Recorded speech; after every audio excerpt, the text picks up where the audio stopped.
Welcome back to Boring Reviews. Boring land. Oh, just kidding. Blasphemer! Hello, right. Boring Review Nation! Kind of pointless. We know all things. All right, welcome back to Boring Reviews. Nick here. Gabe, the Night Watchman. And Gabe and I are here for another pitch meeting reaction. Don't tell Jody. She's not going to be happy about this, but we were talking today. We're both teachers, work at the same exact school, same grade level, and we were talking. He was talking about one of the movies he absolutely loathes, and he's like, oh, is there a pitch meeting for it? We got to check it out. Gabe, what are we checking out today? So today we're going to be checking out 2015's Fantastic Four, the Josh Trank Trash. Now, here's the hilarious... Josh Trank Trash. The Josh Trank Trash, bro. Ooh. This is probably... I hate this movie more than anything. Why am I rocking the DC hat? Because right now, James Gunn is over in DC. They just released, like, their whole slate, vision. Their whole vision. Everything's going to be happening. And people are super excited for it. Over on the Marvel side, it's like Josh Trank is running it now. Because it's ugly. It's ugly, all right? Shang-Chi, bomb, all right? Black Widow, bomb.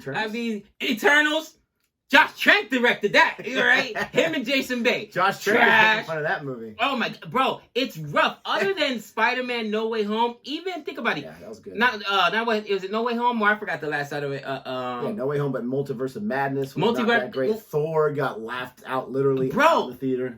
Honestly, it's like the inmates are running the asylum. It's so bad over there right now. So I'm like, oh man. But yet, as we're arguing about the worst Marvel movie at work the other day, everybody's throwing out their Marvel movies. And I get it. It's different between the MCEU and DC and Marvel. There's no the worst comic book movie ever is Fantastic Four Josh Trank edition. Okay, bro, and I'm putting it under Meteor Man. Yes, I will take. I love Meteor Man. All time. I love Meteor Man. What about Elektra? I said what I said. I said what I said. Elektra was so bad. Man, bro, it's so bad that this movie almost killed Michael B. Jordan's career. All right, almost killed him. And listen, Michael B. Jordan went from for Creed. Yeah, he went from doing Fruitville Station. I mean, the guy was on The Wire. The guy was a hot actor. Lights, yep. Friday Night Lights. He did this, bro. He's on the back of a milk carton. We'll act for food. All right, that's how bad it was. Have you seen the chick from there? Have you seen the? I don't even know her name anymore. Kate Mara. What she been in? Done. All right. The main guy that plays Reed Richard, he just came back. Yeah. Miles Teller just came back in finally Top Gun. In Top Gun after a bajillion years. This movie is called The Career Killer. I think the whole cast was on the back of a milk carton. The Career Killer. Oh my god, I hate this movie. It's kind of funny. Going back to Elektra, I remember they released the first 6 minutes of the movie on YouTube. And I thought it was so cool. And the first 6 minutes are actually kind of cool, kind of slick. And I'm like, I can't wait to watch this movie. They're geniuses because it's the only 6 minutes worth of dang in that entire movie. Isn't that crazy? It was bad. Wow. Oh. It was bad. That's how you know. Those of you that saw Elektra was like, man, that was bad. This is worse. It's bad when you're sitting there, you look at your watch, like, how long has it been? 2.5 hours? And it's like 35 minutes. And you're like, what? And you're passing out. So we're going to go ahead and check out this. We're going to see. This is like his therapy. He needs the pain to come on. I need it. And I have no allegiance to this movie whatsoever, so I need the pain as well. It was a waste of my time. I think I fell asleep about 4 different times. I do like Miles Teller. I do like Jamie Bell. Obviously Michael B. Jordan and Kate Mara, but nope. That's what I'm saying. Absolutely not. Think about that. Think about that cast. Yes. I'm sure. Kate Mara it seemed like she spent years to try to get to that point, in my opinion. Bro, think about that cast. Miles Teller, Michael B. Jordan, Kate Mara, and Josh. He Josh Tranked it. We're gonna turn it into an adjective. He Josh Tranked it up. No. How do you ruin this? You can't. Not anyone can mess this one up. Watch me. I'm sure that's what 20th Century Fox thought. Here we go. So you have that new Fantastic Four script for me? Yes, sir, I do. Great, so one of the main criticisms of the older Fantastic Four movies was that they were kind of silly and campy. Yeah, I heard about that. The first That's why one a this lot one's when it not came going to be out. funny at all or even amusing for that matter. Great. Yeah, and it's going to take itself very, very seriously. That sounds perfect. Now, I just want to double check with you. You mentioned that your focus groups found that what people want in superhero movies is a lot of setup and exposition, as opposed to action and the characters actually using powers. Exactly. We actually found that people want a lot less of all that cool stuff. Okay, perfect. Just wanted to be sure. I mean, unless I read the results backwards. I do that sometimes. What? It's just that doo-doo.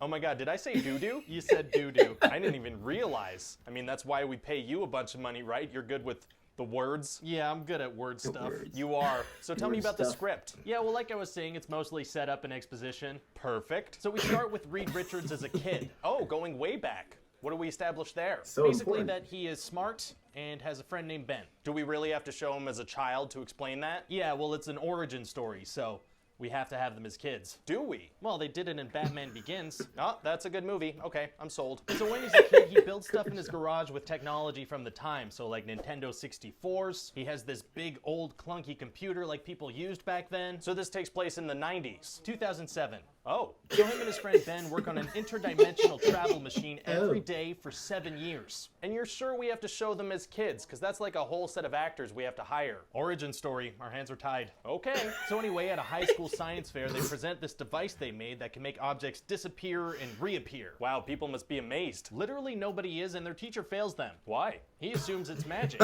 He just fails them without looking into magic further? Exactly. But a scientist from like a secret organization sees it, and he thinks it's cool. What's a scientist from a secret organization doing at a high school science fair? We're not going to really explain that. He's just there. Fair enough. So the scientist and his adopted daughter Sue offer Reed a full scholarship to this institute, or maybe it's a school. It's not going to be really clear. Like, Reed's not going to study. What about Ben? What about Ben? You said he's been working with Reed every day for 7 years on this device. Doesn't he get a scholarship? No, well, he's the muscle. Okay, but working on it for so long, he must have a really intimate understanding of how... He's the muscle. Right, but he must have a lot of knowledge. He's got a lot of muscle.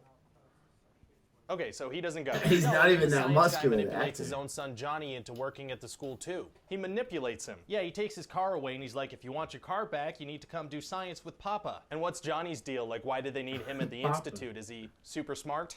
We mentioned that he assembled a car. Haven't a lot of people done that, like as a hobby? Probably. So what makes him so special that he gets to work there? It's mostly nepotism. Mostly nepotism. Okay, that's what I thought. So anyway, then they all work with a cynical guy named Victor Von Doom on a giant version of the interdimensional travel thing. What's that process like? It's gonna be like a really, really long montage with some technical jargon thrown in. How long we talking? Longer than you'd think, and then suddenly out of nowhere it's done and they send a monkey to an alternate dimension. And it goes wrong? Nope, goes perfectly fine first try. Wow, no conflicts. No, and so then the government's like, let's contact NASA and get some astronauts. Makes sense. It does, but the main characters don't agree with that plan. Why? Well, they want to go themselves so they can be famous. That's their reason? Yeah, so they get drunk and they go. They go? The government has a new device to travel through dimensions and they don't put any extra security? Apparently not. Reed even calls Ben to tag along. Oh, Ben, he's still in this movie? Now he is. We're gonna leave him out of it for like a really long time. Interesting. So then they're in this other dimension and they immediately touch some green stuff and everything explodes and Victor falls into it. Wow. Yeah, and Johnny's pod fills up with fire so he gets fire powers, and Ben's pod fills up with rocks so he gets rock powers, and then Reed and Sue get other powers. Their powers aren't related to how the accident happened? No, not really. Okay, so now everybody has powers. Yeah, and so this is when stuff's gonna start getting really intense. See, wait, gotta stop here. How much time are we at? Like in terms of runtime? Yeah. I don't know, like an hour and a half? And what's this next part of the movie about? Well, it'd be them adapting to their new powers and all the craziness that goes with that. Okay, I think we're gonna have to cut that out. Oh, how come? I feel like it's going on for too long, and also we don't want to have them use their powers too much. Right, the focus group. Exactly. So would it be super complicated to modify your script to kind of just jump to the end? Actually super easy, barely an inconvenience. Really? Yeah, I'll cut out about an hour of stuff and we'll put a title on the screen that says 1 year later. Great, so how does it end? Well, they're gonna rebuild the portal thing and bring back Victor. Oh, he didn't die? Apparently not, so they bring him to the institute and he's like, I don't like it here, let me go back. Oh. And they say no, so he kills all the people. Wow. Yeah, and he's crazy powerful now, like he pops people's heads open and he busts open walls with his mind. So they let him go back to the other world? No, they try to stop him because... I don't know why they stop him, but they try to stop him. Wow. It's not a good sign with the writers and by doing so, he... creates a black hole. How does that happen? I don't know, science. So then the Fantastic Four go to the dimension to fight him. Why doesn't he just pop their heads like everyone else? I don't know, he decides to not use those moves on them or something. That's convenient, very convenient. So they take turns punching him and it doesn't really work. Oh no. So they regroup and they're like, we need to work together now. Wow. And so they kind of take turns punching him and it works now. And that's it? Yeah, they punch him into an energy thing and he like disintegrates and then that's it. Wow. What do you think? Well, it's a ton of setup paid off by very little action, so according to our focus groups, we got a hit. And what's awesome is that if we really do have a hit, we'll be able to keep these characters out of Marvel's hands for like a really long time. Fantastic.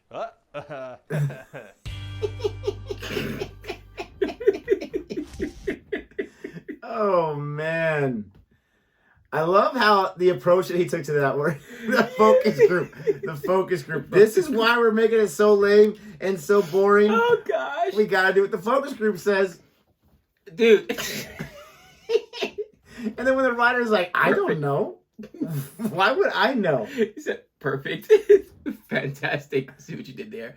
Oh, man. Dude, everything I hated about that movie, the only thing he didn't mention, and it's a little, obviously, Honest Trailer's a little bit different than pitch meeting, but how wooden the acting was. Again, there was very little chemistry. No chemistry. In the film, and it just, again, it was so much, and I don't mind that exposition, but dude, there was so much exposition. In the same way. I think Reed Richards used his power for all of about 37 seconds. That's it. Yeah. That's all. Like, are you serious right now? It was so bad. Dude, it was probably the worst, even Fox movie, because I'm telling you, man, I enjoyed the other Fantastic Fours much more than this one. The characters were more believable, even though, there was a little bit of... The second one was pretty bad, though. The second one was pretty bad, but there was a little bit of comedy in there, and I still enjoyed the portrayal from the characters. The writing was terrible. But this one, the writing was terrible, the acting was terrible, and again, it's what the characters were given, because you got Miles Teller, who we will both know can act. He just killed it in Top Gun. Michael B. Jordan, what are you kidding me? Fruitville Station, Creed, Killmonger. The guy is such a great actor. As a kid, man, what was he in? The Wire. The Wire, and dude, I think that the thing was Josh Trank was such a hot director coming off of what was that? Chronicle, that they kind of just said, well, I guess we got to trust them, and because Fox had been struggling with their products, they were like, well, I guess people want something different. And it was definitely different. It had no resemblance other than that they're called the Fantastic Four of who the Fantastic Four were.